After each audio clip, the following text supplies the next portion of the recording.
คากรีนี่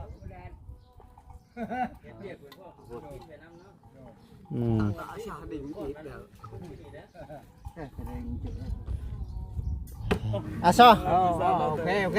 โอเคพอแล้วโอเคโอ้ยโอเคเอาพลังน้ำเลยเนาะพลังพร้อมดิจักพลังจักระทึงเนาะเราทึงก็มาบาดนี่ผสมมานานี่เนาะพี่น้องเอ้ยการพลังผสมภาษาแหละภาษาน้ำแน่บาดนี่โอ้ย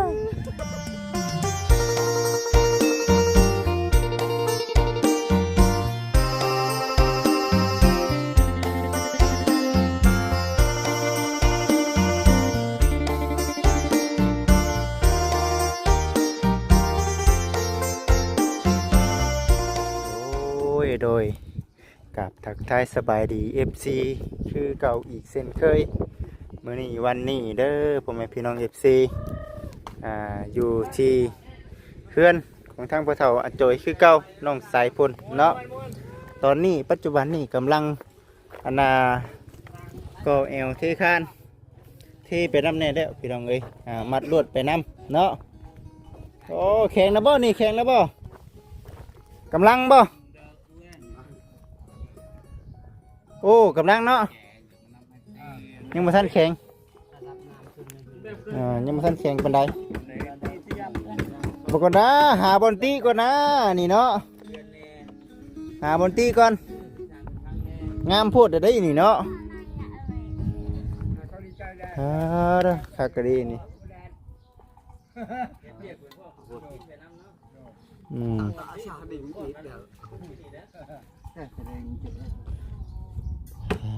กำลังพี่น้องเลย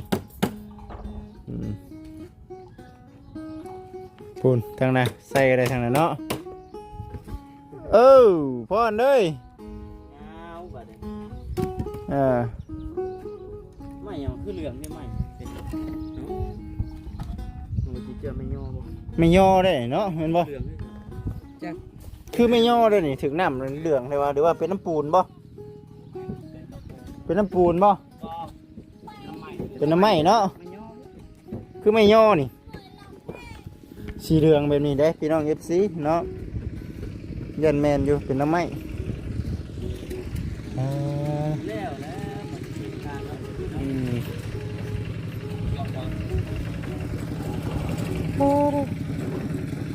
เบิดมือจนค่ำเนาะบ่ธรรมดาเฮ็ดเฮือนนี่กะมันบ่ได้ง่ายคือแต้มเอาได้เนาะนี่เด้คิดอันไว้อยู่เนาะขีดจวดจัดนี่ไว้เนาะประเทศอันที่จำนั้นเป็นรูดนี่เนี่ยระบาดนี่ใส่ปากดูด้วยนี่เนาะป๊อบมาแม่เบิดแห้งก่อนปลายตาตรงเสียบบ่มานี่เลยนะยอดออกได้แม่นบ่เกิดอะไรล้มอีกจับระดับน้ำตอนนี้ปัจจุบันนี้ก็อยู่ที่เฮือนพ่อเฒ่าอาจอยคือเก่าพ่อแม่พี่น้องเอ้ย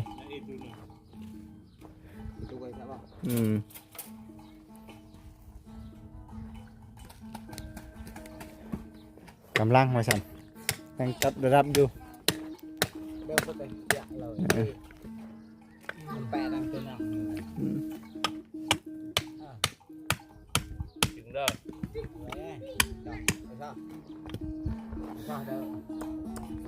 กำลัง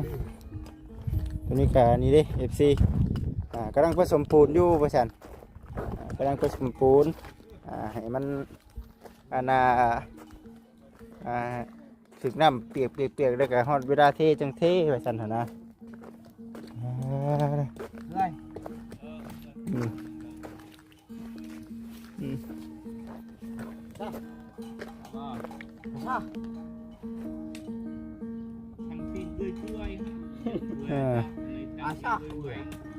้องเบง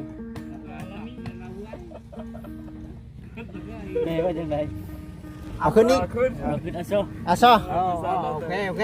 โอเค พอแล้วโอเคโอ้ โอ้ยโอเคเอาพลังน้ำเลยเนาะ พลังพร้อมดิจักพลังจักระทึงเนาะ เราถึงก็มาบาดนี่ผสมมานานี่เนาะพี่น้องเอ้ย การพลังผสมภาษาแหละ ภาษาน้ำแน่บาดนี่โอ้ย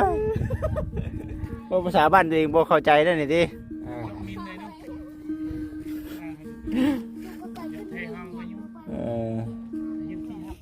ที่หันเนาะ FC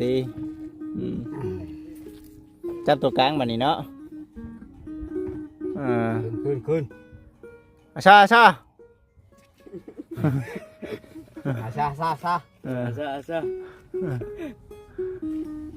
ค่อยๆเด้อ ค่อย เด้ออยากฮอดแล้วได้อาชาเพื่อนไก่พุดเด้อติ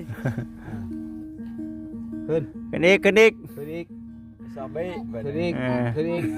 อาซอเบ้บ่ซอเบ้นี่คือพ่อบ่ขึ้นหน่อยนึงอาซอเบ้ดิ พ่อเชิงเลยพี่ เสียงเลยเนาะตอนนั้นเนาะเปะเลย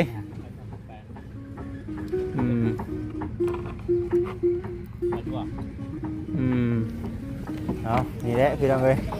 คุณทั้งนี้ก็ได้มันเด้งเพลงอย่างเยกนี่ไปม้วนเราชอบไว้ใกล้ชอดบุญเลยเนี่ย ชอบบุญมา บุญไฟ เอาเงาบัดเงารู้สึกบัด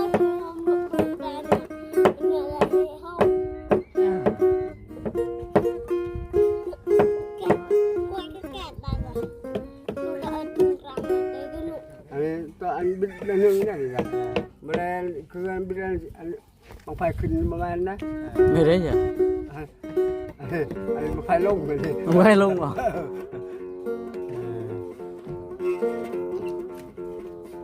ปักสายแต่บ่มีนั่นเนาะบาทเรียกนี่คุณมาพูดไปไปจะไปกินชมกันไปโอ้ยดูชมดิไปบ่พออยากจะชอบ บ่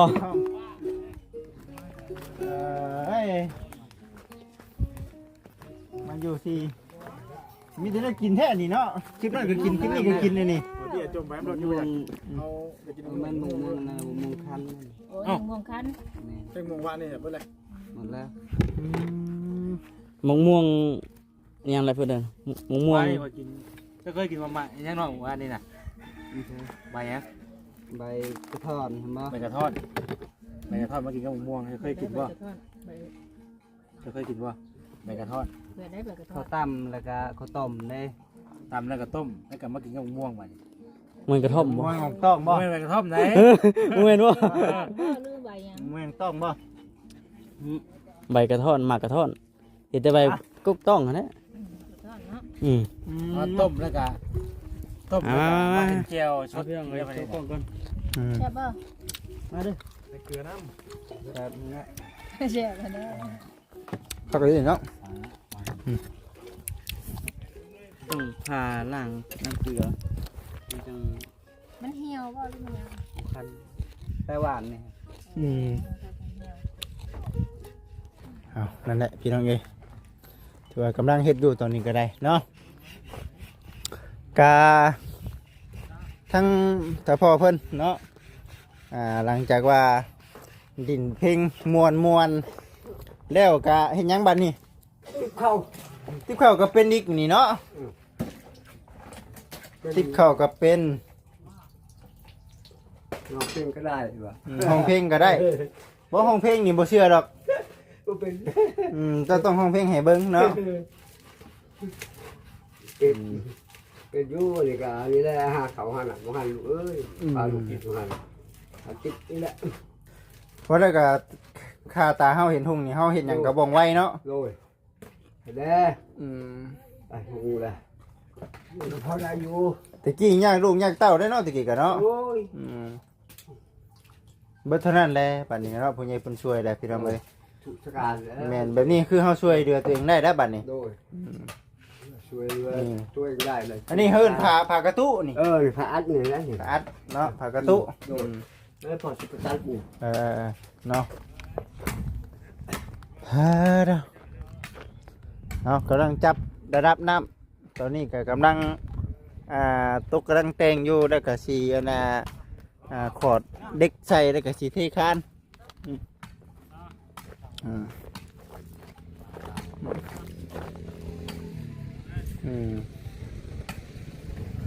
กำลังอยู่ตรงนี้เนาะ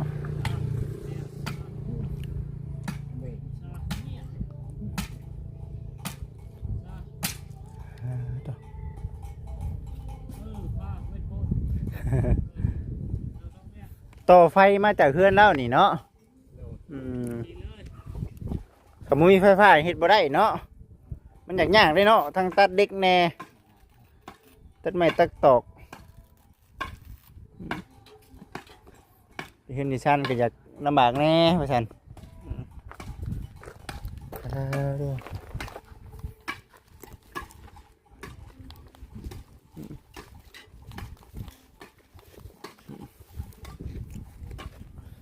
ใช่ตัวนี้อีกบัดนี้เนาะ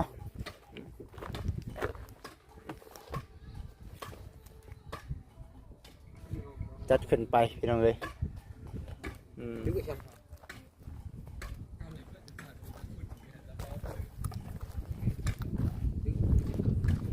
เบิ่งไปน้ำกันเนาะตอนนี้ก็ติดไปเรื่อยๆเนาะทางสร้างเพิ่นก็กำลังเฮ็ดแล้วกำลังลงมือทำบ้านน้องสายฝนกำลังนั่นเด้อพี่น้องเด้อเนาะกำลัง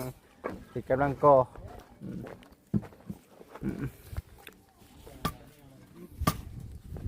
เฮ็ดเบิดมือเบิดเว้นเนาะสิก่อขึ้นเลยได้เนาะสร้างเนาะแม่นบ่ก่อขึ้นไปเลยบ่บ่แล้วนะเฮ็ดจนเท่าแล้วพุ่นได้เนาะเฮ็ดจนเท่าแล้วแล้วจังได้อยู่นำว่าซั่นจังได้อยู่ไว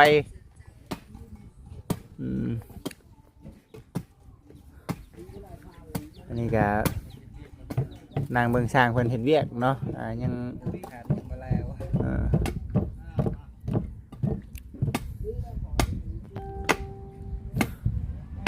ลงไปพี่น้องเอ้ยเพื่อนเก่าเพิ่นก็อยู่แถวนี้ได้เพื่อนเก่าเพิ่นตะกี้ตะปูคือสิบ่มีแล้วบัดนี้เนาะตะปูนั่นแล้วว่ะออกบ่ได้แล้วว่าเนาะจังว่าลายเถื่อปัดว่าบ่ได้คือกันจ้ะว่าลายเถื่อปัดอยู่นะเนาะมั่นใจทั้งมวลนะลายเถื่อปัดอยู่เพิ่นลายเถื่อปัดอยู่แต่มีรับเวลาบ่เห็นเนาะเอา FC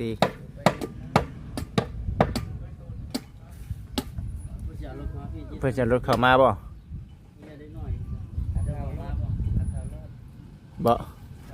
มาใช่ไหมเข้ามาไว้พี่ก่อนใช่ไหมกำลังเฮ็ดอยู่น้องบ่คำเนาะเลยอยู่ทางนี้ก็ได้กำลังเฮ็ดติ๊บเข้าบัดนี้เนาะเพิ่นสร้างเฮือนสร้างชานบัดตัวเองมาเฮ็ดสร้างติ๊บเข้าบัดนี้เนาะอันนี้ขีดได้อันนี้ใช่ตุ๊กแล้วน้องเด็ดเดียวกันน้องมากินเนาะโอ้จะเฮ็ดได้อันนี้นะวงวันนี้ก็เขาขีดเองบ่เอาหรือว่าเอานี่บ่จะน้อยแปะใส่สิบ่เฮ็ดน่ะแปะใส่แล้วก็ขีดใส่ขีดแบบนี้ขีดวงนี่โอ้สูตรไผสูตรมันเด้อตีล้วนเนาะไม่หยังนี่ไม่พุ่งบ่โอ้คือสิมันเนาะเบิ่งเขาได้ติวมันล้วนเลยได้นี่มันจนมันขาดลายยังได้2ยืนบ่มันจนมันขาดเนาะปานนี้ลูกเอ้ยบ่มีแนวเฮ็ดลายข้างกระเตเฮ็ดบ่ได้โอ้ยสิยังเช็ดนึงอยู่ใช่ป่ะเฮ็ดนำบัดเช็ดนึงยังบ่พอเช็ดนึงบ่พอสร้างสารทิพย์เข้าเนาะโอ้แต่หน่อยชนใหญ่อาชีพนี้แหละอันนี้บ่เลี้ยงลูกแต่น้อยจนใหญ่จะเอาเมียมาให้ชาญเป็นกะไปหาไปเรียนขอบกินงามเฮ็ดเป็นเบิดนี่เนาะเฮ็ดเป็นเบิดนี่วะ ถึงว่าเสียเวลาจนมาฮอด10ปีคันว่า โอ้ แต่ฮอด10ปีพุ่นยันมีกูนี่แล้วเนาะ โอ้กับเพิ่นจะดีเพิ่นบ่เอาไว้แล้วประชาชนเขาแล้ว เออ ไปแล้วปอ เออ โอ้ย โอ้ยผมกว่าตาเพิ่นเห็นหุ่งน่ะเพิ่นบ่ยากตะกี้เราชม ถ้าตาบอดอะไรเฮ็ดได้ ชมว่าตาบอดบ่เห็นหุ่งก็ดี เวลาชมคนตายก็ตาบอด เฮ็ดหยังก็กักไปเนาะ โอ้ เออ แต่ เฮ้ยเจ้าก็ง่ายดิหาเก็บไปที่ทิพย์ตัวแดนเนาะ มันบ่มีหมายแล้ว เบิดไม้แล้วบาดนี่เอออืม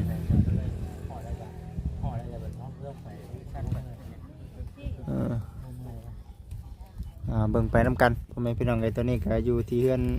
พระธรรมจอยเพิ่นเนาะตัวนี้กำลังสารทิพย์เข่าว่าซั่นเด้อไล่3บ่นี่ฮะไล่2โอ้คักเนาะเอาเบิ่งไปน้ำกันพี่น้องเอ้ยช่างเพิ่นเฮ็ดเด้ทั้งนั้นก็เฮ็ดทั้งนี้ก็เฮ็ดว่าซั่นกำลังเฮ็ดไปอยู่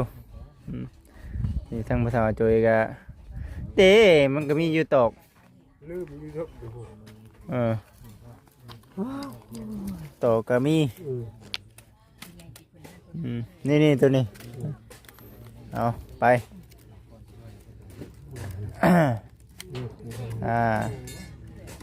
เฮ็ดก็ประมาณหน่อยแล้วสิก็ถ้าตัวก็ เก่งเด้อโหเด้อเก่งมันพอ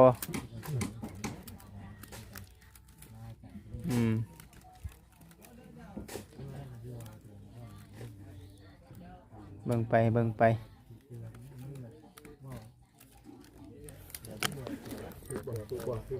ฮะ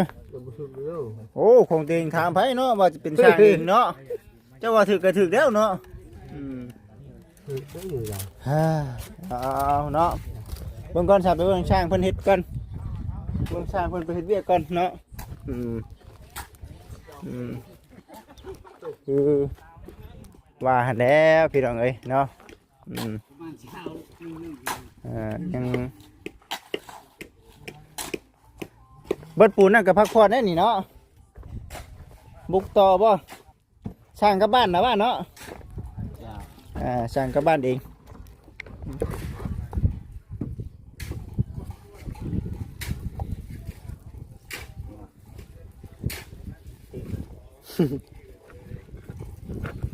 เทคานทางนี้ชุบน้ำทางนั้นเนาะ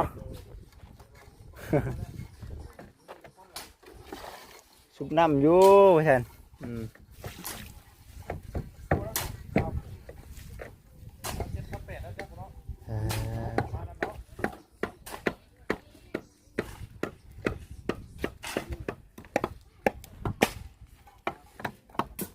จับไผ่จับมันนะเนาะหูจักนาทีไผ่เล่าแล้วพี่น้องเอ้ยก็เลยเนาะหูจักเวียดแน่ตัวนี้สร้างกำลังเฮ็ดแต่ว่ายุ่มนะเนาะยุ่มจนเท่าแล้วนะน้ำนี่ว่าเฮาบ่มีใดเด้พี่น้องเอ้ยเนาะเฮาบ่มีใดมาใส่เฮาต้องยุ่มเอาสิแหละต้องยุ่มเอามันเป็นยุ่มมือแล้วเผื่อเฮือนแล้วป้าโตกล้ามได้กล้ามอยู่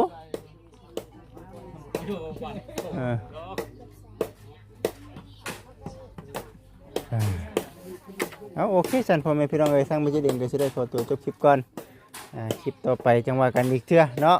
คนใดเดี๋ยวมื้ออื่นไปเฮ็ดเวียกทางบริษัทก็ต่อสำหรับคลิปนี้ก็ขอให้ FC ทุกท่านอยู่ดีมีแฮงเด้อพี่น้องเด้อขอกล่าวคำว่าสบายดีพี่น้องเอ้ย